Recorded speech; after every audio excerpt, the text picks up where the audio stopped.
Yuri Chassin, chercheur à l'Institut économique de Montréal. Monsieur Chassin, bonjour. Bonjour. Et également Hans Marotte, avocat au mouvement Action Chômage. Monsieur Marotte, bonjour. Bonjour. Corrigez-moi si je me trompe, mais ce rapport d'une centaine de pages qui a été déposé, on n'apprend pas beaucoup de choses, du moins... On n'apprend rien vraiment de nouveau par rapport à ce qui a été dit au cours de la dernière année. En fait, c'est ce qu'on avait dit au départ. Les groupes de chômeurs, les intervenants sur le terrain avaient déjà fait un constat de ce que serait cette réforme et ses impacts-là. Donc, on craignait qu'on perde du temps avec cette réforme-là. Donc, effectivement, il n'y a rien de nouveau. Ce qui peut, par ailleurs, être intéressant, c'est que ça a documenté, ça a peut-être intellectualisé un peu le processus. On a beaucoup de chiffres, beaucoup de données intéressantes sur lesquelles on va peut-être s'appuyer pour continuer la lutte. Mais fondamentalement, le rapport fait un constat qui avait été fait sur le terrain par les gens qui étaient pour être touchés par cette réforme-là. D'ailleurs, le but, c'était d'analyser l'impact des chiffres nouveaux qui sont peut-être ressortis, que vous ne connaissiez pas, peut-être? En fait, c'est des choses que nous, on savait sur le terrain, qu'on voyait. Donc, nous, on n'a pas les moyens, évidemment, que la Commission a. Donc, on n'avait pas les moyens d'arriver avec des chiffres plus précis. Mais là, on constate qu'effectivement, M. Duceppe l'a dit, les femmes sont beaucoup touchées, les travailleurs saisonniers. Et là, on l'a dit, et ça a été documenté, parce que très longtemps, au début, les gens disaient, bien, ça va toucher seulement les gens de l'Est de la province, de l'Est du pays. Or, le travail saisonnier, en fait, les travailleurs qui travaillent dans des industries saisonnières, parce qu'il y a une distinction à faire. Le travailleur qui travaille dans une industrie saisonnière, c'est pas parce qu'il ne veut travailler que quelques mois par année. C'est parce que si, par exemple, moi, je travaille dans l'industrie du cinéma, c'est à peu près impossible de travailler à l'année. Je vais faire des gros contrats, 3-4 mois, un trou, 3-4 mois. Inévitablement, je vais avoir des périodes de chômage. Donc, ce que la commission du CEP est venue dire, c'est, surprise, le travail saisonnier est aussi et beaucoup dans les grands centres, notamment à Montréal. Montréal, c'est la 3e région où, per capita, il y a le plus de travail saisonnier. Donc ça, c'est des choses intéressantes qui nous font dire, bien écoutez, la réforme touche, oui, les gens, l'industrie du tourisme, l'industrie des pêches, l'industrie des régions, mais touche aussi beaucoup les gens dans les grands centres. Et ça, c'est quelque chose qui va peut-être être nouveau au niveau des données sur lesquelles on va pouvoir s'appuyer. Monsieur Chassin, un des buts de cette réforme, c'était de pouvoir combler des postes qui sont vacants, faute de travailleurs. Est-ce que cette réforme, elle est entrée en vigueur depuis un an? Est-ce qu'elle a des impacts non prévus, si on pourrait dire? Bien, en fait, effectivement, donc le principe de dire il y a des gens qui cherchent de l'emploi et à côté, il y a des postes qui ne sont pas occupés par, dans le fond, défaut de main-d'œuvre formée, c'était un peu là, une contradiction dans les termes. Il fallait trouver une façon d'encourager l'arrimage. La réforme, dans le fond, a pris un peu pied dans cette situation-là, mais ce qu'on voit, en fait, on n'a pas vraiment d'impact à l'heure actuelle, je pense. On a des anecdotes. Il y a quelques endroits où, effectivement, on a pu trouver des employés plus facilement qu'auparavant avec la réforme qui est entrée en vigueur. Je pense notamment à un cas qui a fait les nouvelles, le mont la station de ski Saint-Bruno. Donc, c'est un exemple, effectivement, où on avait de la difficulté dans une industrie saisonnière, effectivement, à recruter de la main-d'œuvre, mais que finalement, ceux qui travaillaient dans les industries saisonnières estivales pouvaient très bien combiner à leur activité un travail d'hiver, finalement, dans une station de ski. Donc, il y a des exemples où ça fonctionne bien. Il y a certainement des exemples où ça fonctionne moins bien, mais ce n'est encore que des anecdotes. Ce qu'on voit dans le rapport, c'est assez technique, il y a quand même pas mal de recommandations pointues. Par contre, ce que j'y vois de façon sous-jacente, c'est que on considère encore le programme d'assurance-emploi non pas tant comme une assurance, mais comme un programme social. C'est un peu un programme hybride, l'assurance-emploi. Ça pourrait être assurantiel, ça pourrait suivre le principe d'une assurance, mais il y a encore, dans le fond, dans l'idée d'être, on va transférer de l'argent à ceux, par exemple, qui ont des conditions d'emploi temporaires ou plus difficiles, plutôt que de leur permettre de se réorienter. Gilles Duceppe disait qu'on aura une meilleure idée de l'impact de cette réforme-là l'année prochaine, quand ça fera un an. Par contre, pensez-vous que l'impact, le but de combler certains postes, ça risque d'être plus long? Combien de temps ça va prendre pour voir si ça fonctionne vraiment? En fait, M. Chassin l'a dit, M. Duceppe l'a dit, je suis d'accord. La réforme est en vigueur depuis moins d'un an. C'est pour ça qu'on se dit, est-ce que ça vaut vraiment la peine de faire une commission là maintenant? Parce que le gros de l'impact, on va commencer à le voir. Les fameux travailleurs saisonniers, ceux qui perdent leur emploi à la fin de la saison, notamment dans les régions ressources, bien, ils perdent leur emploi en octobre, en novembre, en décembre. Et là, souvent, ont besoin de prestations jusqu'au mois de mars ou avril. Et là, ces gens-là entrent dans la machine avec la réforme. Là, ces gens-là vont subir la réforme. Et là, cette commission-là du CEP, peut-être qu'elle aurait été bonne l'année prochaine ou dans 2 ans. Nous, le problème qu'on se dit, c'est que là, on a constaté certains problèmes. Je ne pense pas qu'on constate l'ensemble de l'impact de la réforme. Et en bout de ligne, le problème reste entier. Il y a beaucoup de gens qui commencent à vivre ces impacts-là, mais on va le voir dans 1 an ou 2. Et ce qu'on regrette, c'est que le gouvernement du Canada, avant de mettre en place la réforme, n'a pas consulté, n'a pas fait d'études d'impact. Il est arrivé l'année passée avec C-38. Il nous a dit, voici où on s'en va. Et ça, c'est un problème. Peut-être juste un point, parce que là, au cours des derniers mois, on a vu le nombre de prestataires à l'assurance-emploi reculer de mois en mois. Ça, c'est des données de Statistique Canada. Est-ce qu'on ne craint pas un peu qu'après 1 an, après que la réforme ait été entrée en vigueur pendant 1 an, que ça va stagner? Donc, c'est comme s'il n'y aurait plus de problème et que peut-être que ces travailleurs-là qui n'ont plus droit à l'assurance-emploi se retrouvent peut-être sur le bien-être social? Est-ce qu'on peut craindre ça? Un recul, c'est pas nécessairement un problème. Hein. Si des gens se trouvent un emploi et ont moins recours à l'assurance-emploi, ça peut être une très bonne chose. Rappelons qu'on paye l'assurance-emploi. C'est vous, c'est moi, c'est nos employeurs qui les payons. Donc, c'est pas nécessairement un problème en soi. Et en même temps, je pense que c'est une nuance importante. On n'a peut-être pas d'idée de comment la réforme va effectivement avoir un impact avec des données avant 1 an ou 2. En même temps, il faut bien comprendre qu'on n'avait pas nécessairement besoin d'une étude d'impact pour nous dire que cette réforme-là allait déjà dans la bonne direction. C'est pas un pont qu'on allait construire avec une étude d'impact environnemental, etc. On savait déjà qu'il y avait un problème et on a été dans la bonne direction pour le régler. Est-ce qu'on a été assez loin, pas assez loin? Moi, je pense qu'on n'a pas été assez loin dans cette réforme-là, mais en même temps, on n'avait pas besoin d'études d'impact avant. On va voir qu'est-ce que ça va donner comme résultat dans les années à venir. L'autre aspect dont on ne parle pas beaucoup, puis finalement c'est éminemment complexe et on n'en entend pas beaucoup parler, entre autres parce que le Parti québécois a beaucoup profité de ça dans les dernières années, c'est que depuis 1997, la Société québécoise a une entente avec l'assurance-emploi. Il y a une partie importante des fonds de l'assurance-emploi qui sont utilisés pour des fins de développement de la main-d'œuvre. Donc, on prend de l'argent de la caisse qui, quant à nous, est censé protéger les gens en situation de chômage, et on va financer la main-d'œuvre avec ça. Et moi, je me rappelle, en 1989, il y avait M. de Grandpré qui avait fait un excellent rapport. M. de Grandpré, on ne peut pas le reprocher d'être un révolutionnaire. C'était le chef de la direction de BCE. Et M. de Grandpré, en 89, avait dit, la formation de la main-d'œuvre, ça profite à tous. Et donc, tous doivent y contribuer. Et M. de Grandpré avait dit que ça ne devrait pas être pris dans la caisse d'assurance chômage.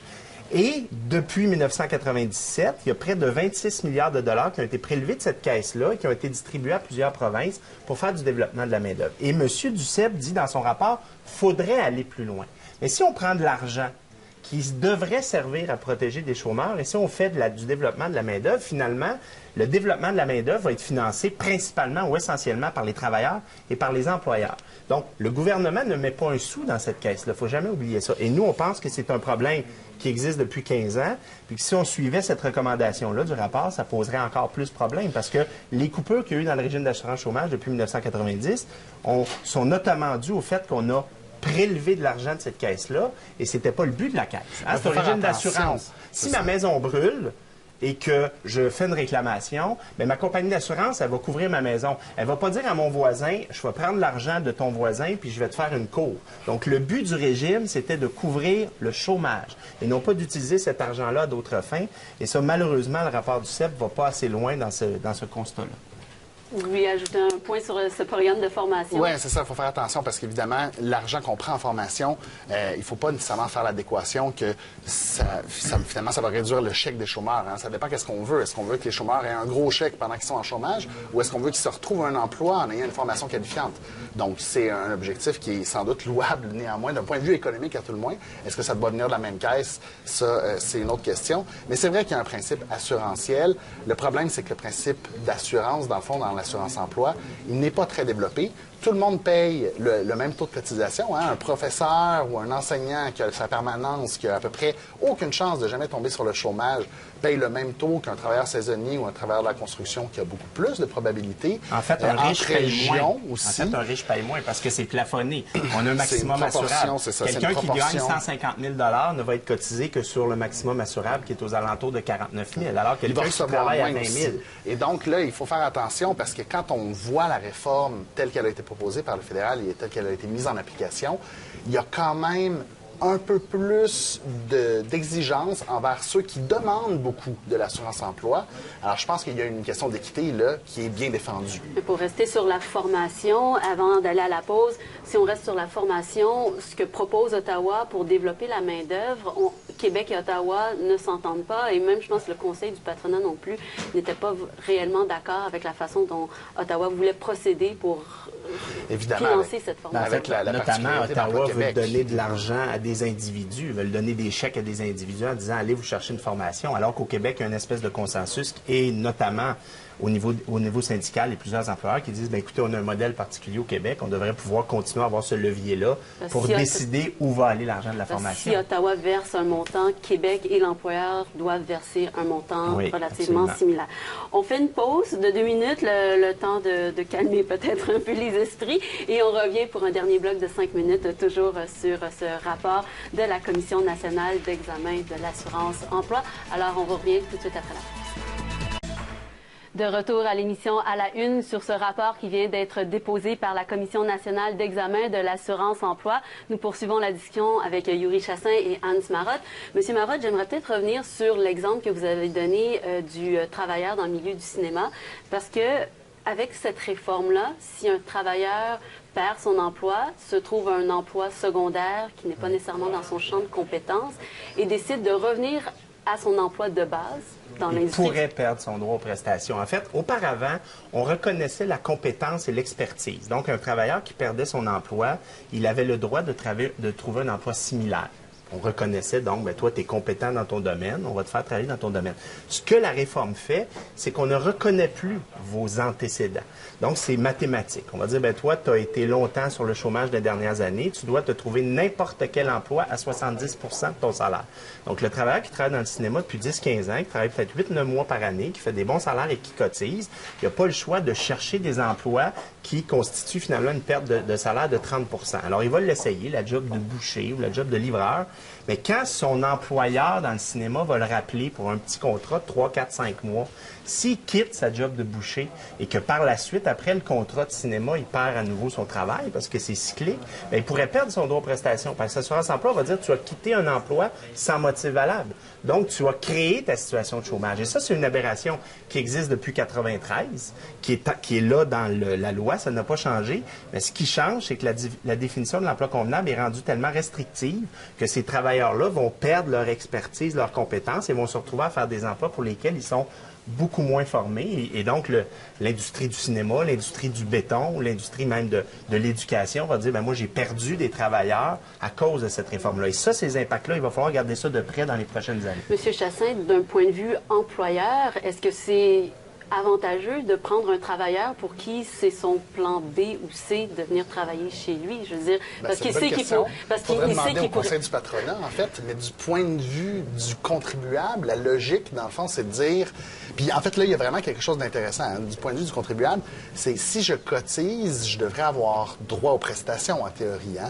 Donc, elle est là un peu la logique. C'est effectivement étonnant qu'en changeant d'emploi, on perde un peu les droits acquis à ces prestations-là.